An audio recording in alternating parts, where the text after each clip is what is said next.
You all know that I have been on a big Kobold Press kick lately. I love their stuff. I love their books. And they do a lot of really great little one-shot adventures, and they've got books with all these really cool quick adventures you can do in 1 or 2 or 3 sessions. But occasionally they come out with a full-on campaign, and they did that recently with the Scarlet Citadel. So today we're going to take a look at that. Let's get into it.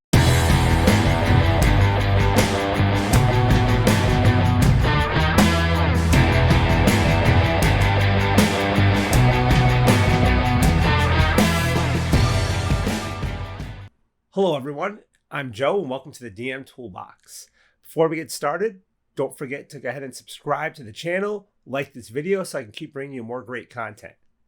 You can also follow me on Twitter at toolbox_DM. And if you check out my TikTok, I do a lot of quick little previews there of what's coming up in my channel. Just search up DM Toolbox on TikTok, you should find me. Like I said in my intro, I'm a big Kobold Press fan and their adventures are a ton of fun. What I like is when we looked at Tales of the Old Margrave and some of their other books that they have, it's generally a bunch of either one-shots or shorter adventures you can do in a couple of sessions, which is great. And in fact, you can string a ton of those together. There's a great article on their blog, on the Kobold Press blog, that talks about how you can go out and look for different adventures set in different places and really make a whole level 1 through 20 campaign for your characters just using all those little adventures. However, Kobold Press does occasionally put out a bigger campaign book. Empire of Ghouls was one and it was great, but I just got the Scarlet Citadel.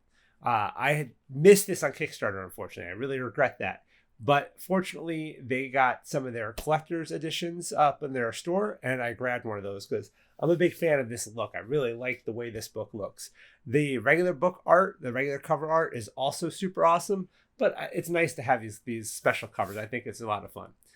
So I grabbed this last week, and it showed up in the mail, and I had to do a video on it because it's freaking awesome. Now, I have not read it cover to cover yet, but I've been looking through it a ton, and I really like what I see. So I want to jump into it this week. I want to show you guys what's in here and also some of the other cool stuff that I bought with this book to supplement it and help it out. So let's start like I do with a lot of my reviews of books is let's take a look at the physical book itself.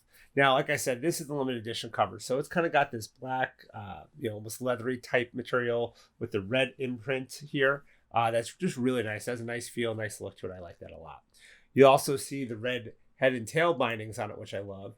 And it's got the ribbon bookmark, which is another thing I always love in my books. So right there, it's got some of my favorite features that I get in a book.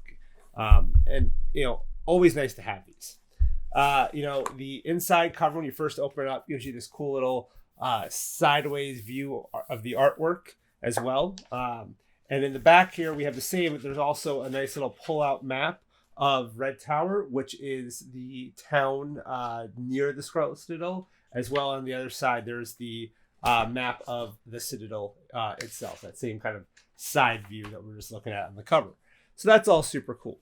And they even have, I just noticed this, it looks like you actually see what the ruins of the Citadel look like on the top layer there, which is kind of neat. So diving in, let's take a look here. Good paper quality, as always.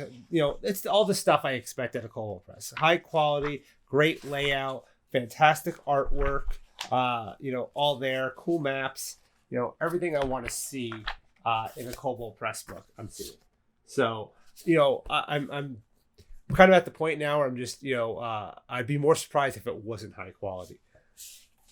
Let's take a look, though, at the table of contents. That's always, I think, a good place to start. And we can what I want to do is kind of just run through some of the high-level parts of this book and maybe take you through a little bit of the adventure. So we start off with an introduction chapter, and this is probably one of the best chapters in the book, honestly, because this book is actually written by Steve Winter. And if you don't know who Steve Winter is, he's a guy who was back at TSR in the early 80s, 81 or something like that. He started at TSR. He has hands in all sorts of stuff like Greyhawk, and I think he wrote one of the Dragonlance novels or co-authored it. He did editing on a lot of the first edition D&D books. AD&D books. And I think he was there all the way through, when it was Wizards of the Coast with some third and 3.5 and maybe fourth. I'm not sure.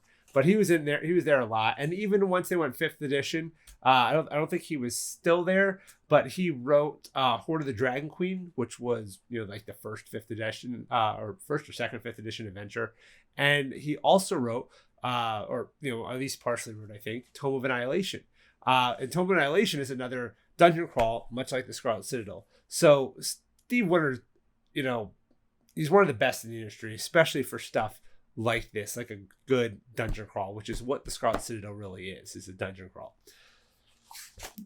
So when we look at chapter 1 with this introduction, it goes over things about the area and maybe some Midgard specific stuff, things like the ley lines, which if you don't know what ley lines are in Scarlet Citadel or in Midgard, they're these magic roads, so to speak, that weave through the world, and where they are, there's generally more power.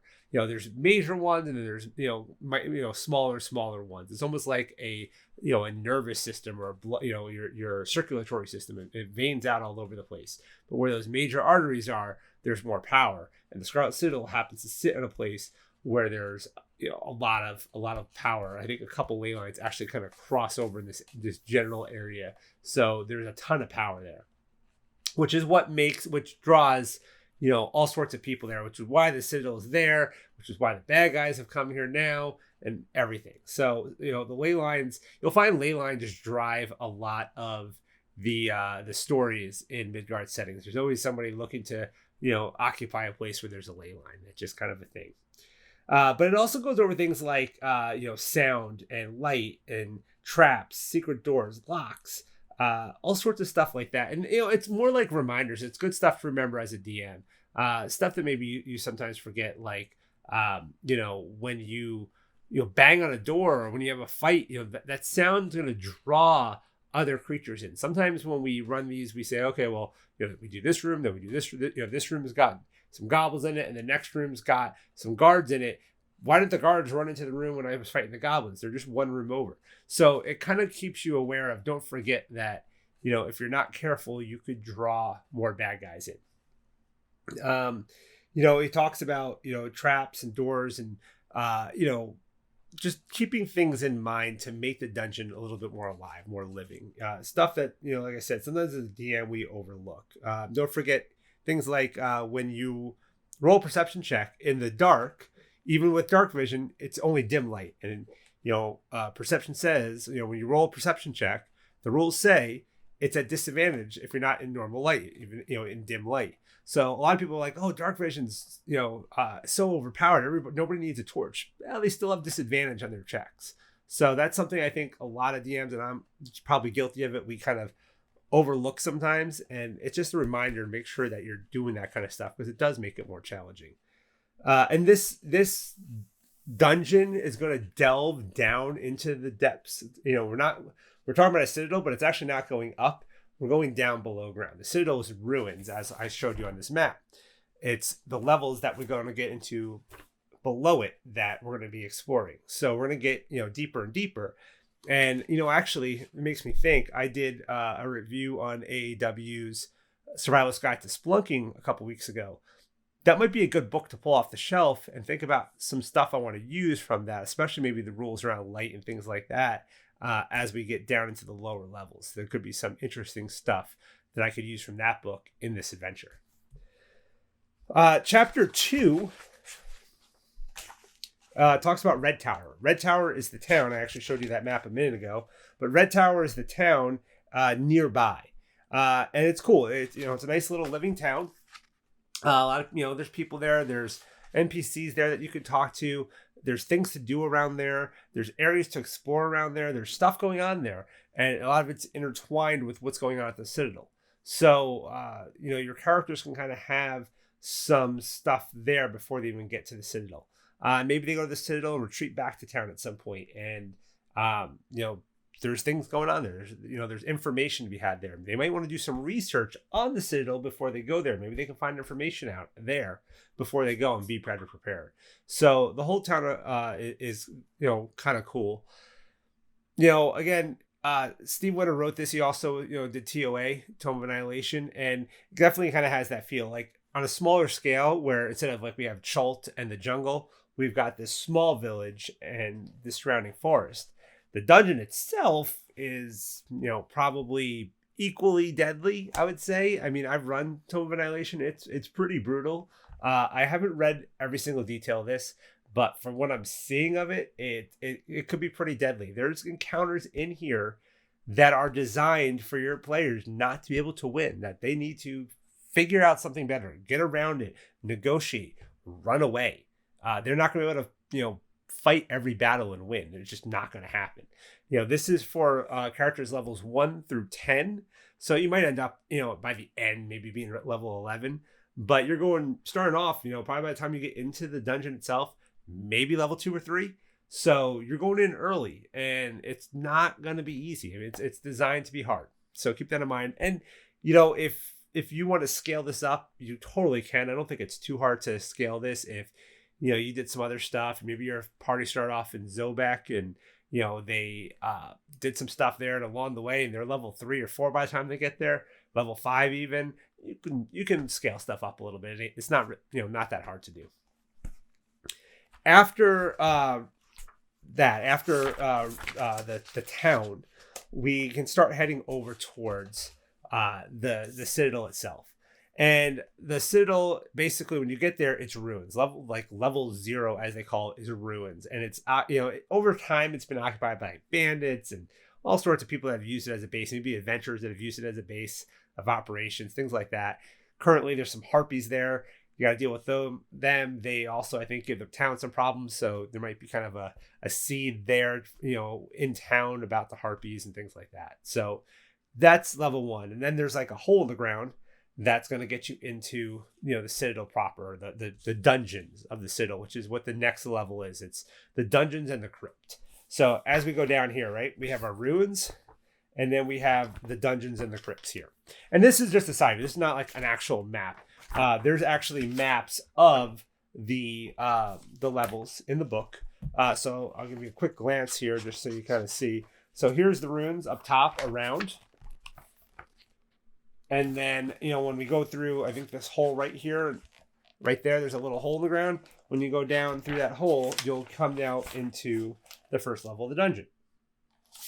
And, the maps in the book are great and all for the DM, but we actually do have some player maps, which is something else I'll talk about in a minute, that we can lay out and use for our game. But level 1 is basically Dungeons in the Crypt. And this level sounds super cool. And I'll tell you why. It is run by what is described in the book as and I quote, psychotic, sadistic torturer and serial killer. His name is, I'm a little confused on how to pronounce this. I believe it's Jailer, but it's spelled Gaoler. So it's either Galor but when I typed it into Google pronunciations guide, it actually said Jailer. So even that word with the G spelling is a person in charge of a dungeon or prison. So it might actually be pronounced Jailer, just spelled weird. I'd have to ask Kobold Press about that. But he controls that area. He's not really associated with our main bad guy. Our main bad guy of this whole thing is this crazy wizard that's obsessed with void magic. His name is Scarlet the Gruesome. And he's down to the lowest levels of the dungeon. So this guy up here isn't really associated with him, but he is afraid of Scarlet, and Scarlet tolerates him because, having a serial killer upstairs helps keep people out. So why not? Then there's the crypts, which the crypts are burial grounds for the family that actually own the Citadel, and there's a bunch of undead there because of all this negative energy in a place that's leaked out over time. Next, they go down to level 2 of the dungeon, and level 2 is a scriptorium and an alchemist furnace. So the scriptorium is like this repository of magic, and then the alchemist furnace is like basically this big alchemy lab.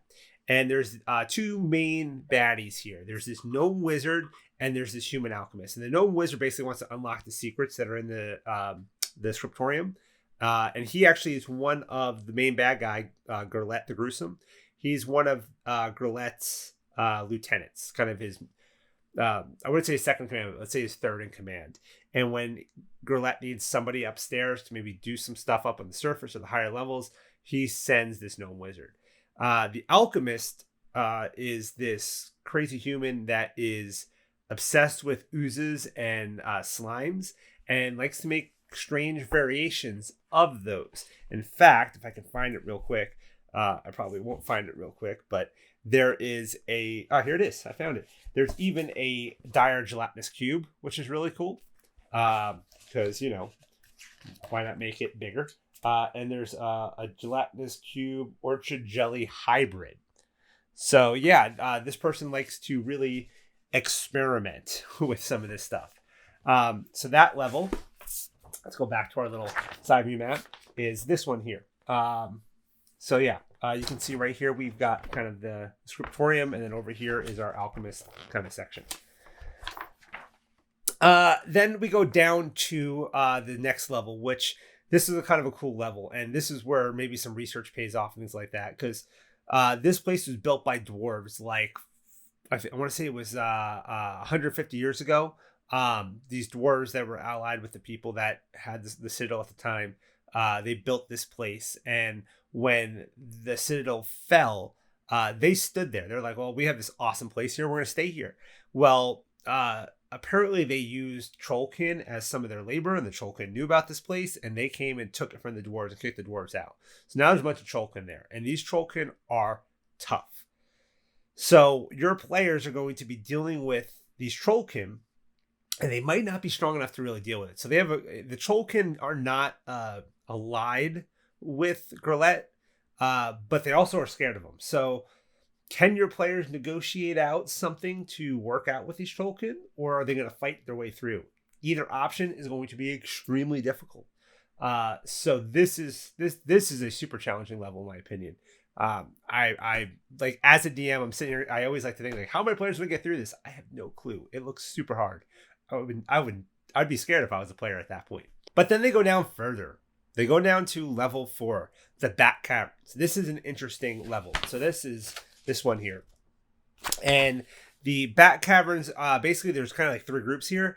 There's this cult that worships the Demon Lord of Bats, which sounds absolutely crazy. They got like, aside from a couple of the cult leaders, most of the other humanoids that are there are like just messed up. And then there's like all these big scary bats. Then they're not really associated with Gurlet. They just kind of exist there. But then there's Gurlet's other lieutenant, his second in charge, kind of his major domo, if you would. And she is known as Amorta the Debased. And she's first lieutenant to Gurlet. She's this elf marked, and she's kind of interested in void magic also. She actually assists him with certain things. So she's probably the one he's the closest to, if a mad wizard can be close to anybody. But she has this whole host of devils that work for her, and then she also has the other group of individuals that are there, which are a bunch of Duro, which is this underworld race that kind of help her, and they go out and like capture people for her and bring them back for her to experiment on and stuff. So that is another, at this point you can tell, like, now we're probably up in the higher levels of our adventure. We're getting up towards 10. This is getting much more difficult. At this point, these encounters are getting pretty deadly. So just to show you here, this is, that level. This is now kind of, you can see there's this weird statue over here. There's a lot going on. So there, this is kind of your final level before you get, there's 2 more levels, but the last 2 levels are really kind of controlled by Gurlet himself. So the next level down is a level called the Black River. And the Black River is interesting because there is a river down here. It is a kind of a flooded cavern type area. But the Black River, it was a term used by this cult that built this, this area down there. It's a term used for what's called shadow roads. So with the ley lines that we talked about earlier, the shadow roads were a way the old elves would travel quickly through the world. And there's still shadow roads there that you can use, but they're this kind of other dimension that you go in, and 2 weeks travel could take a day on these shadow roads. So there's a shadow road there, and there's a river. So, and the Shadow Road called the Black River, and there's a river. The cult's like, oh, this is significant. And they built this whole temple down there. And then there was this other cult down there that was a Void cult, and the Void cult and the Shadow cult kind of got together, and then they fought, and all this weird stuff happened. Like, all the histories in here. Like, this book gives you a ton of history, so that when your players are rolling history checks and asking questions, you'll have the answers. But nowadays, Gurlat runs this area, and there's not a whole lot in this area as far as like intelligent creatures. It's more just like all these aquatic monsters, so like water trolls and just any a lot of water based monsters in this area. And Gurlat could be in here. Like, there are areas here that he finds interesting and he'll be in. But he also hangs out downstairs a lot in what's called the Howling Halls, which is the final level. And the Howling Halls is basically the small section. If we look here, this was our Black River, and then here's our Howling Halls. And the Howling Halls has a giant sphere of annihilation in it, which is void energy, which is why he cares about this place. So he basically is wanted to take control of the sphere of annihilation, and he's been trying to do so for like a decade. So that's kind of an overview of everything going on, and eventually you'll have to face him. He's this mad wizard, and you know how that goes. So a lot of possibilities here, a lot of things you can do with this story. But the book itself is laid out so well in the way that they tell you, here's kind of an idea of what's going on in this area. Here's who the important players are in this area. And then, here's each room. And you'll have your read aloud text, and, it'll tell you about, here are the traps, and here are the monsters, and here's everything you need. Just like any good book, but it's just laid out really well. Like, if I wanted to, I could probably do a quick read of the level I'm going to run, and then just run it right out of the book without, as long as I have a good idea. Like, it would be, I would say, minimal prep. You don't need as much prep to run this because how well it's put together. So this is really well designed, really well laid out. As somebody who played Tomb of Annihilation for a long time, or DM'd it, I like this book better. And that's saying a lot, 'cause I like Tomb of Annihilation. But I want to show you something else. So let's take a look here. Another thing that I bought with the Scarlet Citadel is the Map Folio. The Map Folio is a bunch of maps, high quality maps. And they are, here's a couple right here. Here's a whole stack of them. There are 13 in all.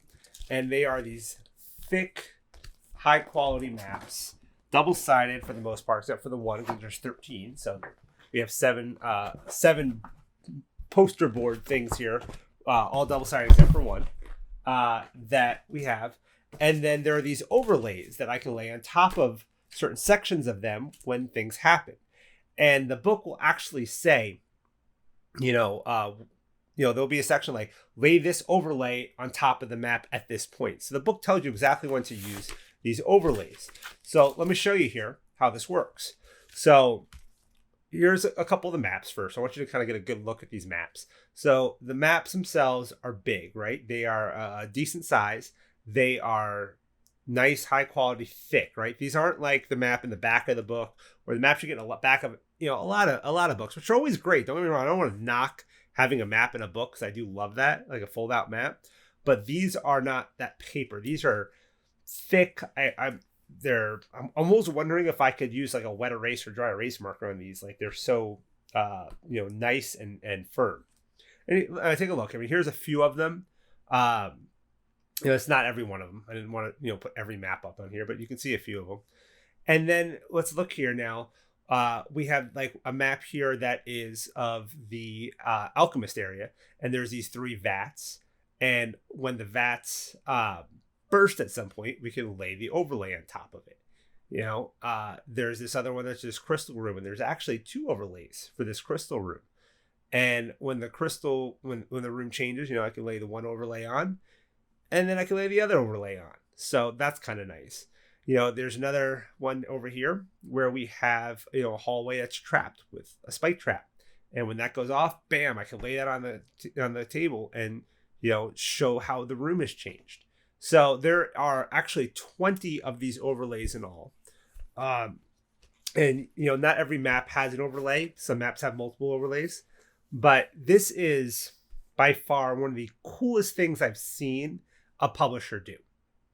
This to me is what I'm calling the gold standard for maps for adventures from now on. Like, I want, everybody should be doing this. Wizards of the Coast should be doing this. This is fantastic. This is the way it should be when I get an adventure. Now, this did not come with the book. I paid extra for this, but I paid $40 for 13 maps and 20 overlays of high quality. That is an absolute steal. I don't even know what to say about that, because it's one of the best things I've seen in an adventure period. So kudos to Kobold Press on this. You guys did an amazing job on these maps. I know I've talked to a few of the guys on Discord. They're extremely proud of this, and they should be. And I hope that they do this all the time. Any future, adventures like this that they do this. Heck, if you got an adventure that, release a book with a series of adventures that are, one shots, and there's just one map per adventure, do this, because I will buy this every time. This is awesome. There's also a digital map pack. So if you play either on VTT or you put a TV on your table, there's a digital version. So you can do that. I believe this is on Roll20 and Fantasy Grounds and Shard. It is not on Foundry, unfortunately. I really hope Kobold Press starts doing Foundry at some point, because that is my VTT of choice, and I know it's extremely popular now. It's gaining a lot of popularity. I've done some premium content for it with AAW already, and it's, to me, it's one of the coolest VTTs out there. However, I will say this: if you're into Shard, because Shard is cool and it's very easy to use and get into, small learning curve, I think that is a fantastic thing, especially in our kind of COVID era where a lot of people are still playing remotely. And if you just, need to be able to kind of convert quickly, Shard's a great way to do it, to go digital.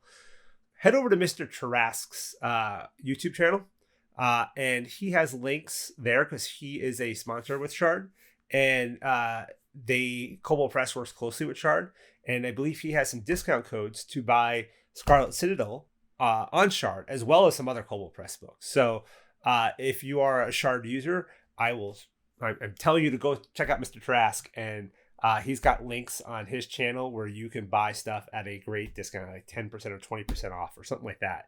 So that's a bargain. Hopefully we see that kind of thing with Foundry in the future, because, like I said, I'm a big Foundry guy. So that is the Scarlet Citadel, guys. I think right here we have one of the best adventure books, like, campaign books I have seen. I said I missed the Kickstarter. I had a bunch of other Kickstarters I was backing at the time, and I was like, man, why play this? I have so many adventures I haven't played yet. I don't know. Maybe I'll get the PDF. And as soon as I saw what this thing was, I had instant regrets. And I'm like, I'm going to love this book. It's something I have to have. So I'm glad I have it now. I'm vowing now to never miss another Kobold Press Kickstarter again. In fact, they currently have the Tomo Heroes Kickstarter going on. If you haven't backed that, you have like 6 days left to do it. We're talking like 50 subclasses, races, backgrounds, new equipment, weapon options, downtime options. So when your players are having downtime between sessions, what are they doing? So ton of cool stuff that's going to be in that book. I believe today they unlocked a couple new stretch goals, including firearms and gunpowder stuff. And when they hit 300,000, which is like not far off, they are going to have a gunslinger subclass. And I'm excited to see their take on that. I like Matt Mercer's Gunslinger. It's cool. But I'm curious to see how Kobold Press does it, because their world is unique. And they have a lot of that whole clockwork and gears and stuff like that. So I'm excited to see what they do with that. And I think that's one of the stretch goals I'm most excited for. So you should definitely go back that. They're coming up on 5,000 backers now as well. And when they do that, they're going to release more of the limited edition covers that that are currently sold out. They're going to open that up to more. So if you back it now, they hit 5,000, they'll open that up and you can upgrade your pledge if, like me, you like those limited edition covers. Okay, guys, that's it for this week. Thanks for tuning in. Grab the Scarlet Citadel, go to Kobold Press website. Check out the description below. I have a link there where you can get Scarlet Citadel, the map pack, and other awesome books from Kobold Press. And don't forget to check out their Kickstarter as well. I'll put a link to the Kickstarter down below too, and back the Tome of Heroes Kickstarter because it's going to be awesome. And that's not even a Midgard specific book, by the way. Even if you don't play Midgard, you will like Tome of Heroes. It's going to be absolutely amazing. So that's it this week, guys. Let me know what you think of Scarlet Citadel. Have you played it? Do you plan to play it? What do you think of these maps also? Because I'm a big fan of those. So let me know what you guys think down below in the comments. And until next time, roll those dice.